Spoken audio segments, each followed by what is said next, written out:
மாட்டிப்பேங்க மணி. மாட்டிக்கலாம் கூடாதுங்க, இங்க போய் சொல்லியே ஆகணுங்க. குடிக்கோன்றிருக்கே ஷோ பாப்பன்றிருக்கே ஷோ இருக்கா 2 பேர் பேர் கிட்ட தெரியாதுன்னா என்ன அர்த்தம்? நியாயமா கிட்ட தள்ளி பண்ணி கொடுத்துருக்கேங்க மணி. உன்னை தவிர வேற எந்த பொண்ணு பேரு சொல்ல மாட்டேன். ஆத்தாடி ஆத்தி. இதெல்லாம் டக்கு சொல்லி போட மாட்டாங்க மணி. ஆமாங்க, மனைவிக்கு ரொம்ப உண்மையா இருக்கிறாங்க. ஏங்க மணி ஒரு கடிஜோக்கு வச்சிருக்க என் திறமைக்கு காட்டலாமா?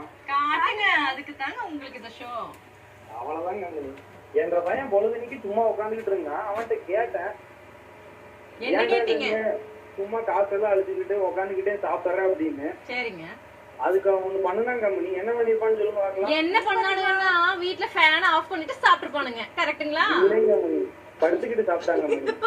படுத்துக்கிட்டு சாப்பிட்டாங்களா? ஏன்னா நீங்க சொல்லிருப்பீங்க இப்படி தண்டமா உட்கார்ந்து சாப்பிடுறியடா வெக்கமா இல்லையா அப்படி கேட்டிருப்பீங்க. கரெக்ட்டுங்களா? கரெக்ட்டுங்க மணி. ஆனா நான் கடிஜோக்கு மாத்தி சொல்லி போட்டேங்க மணி.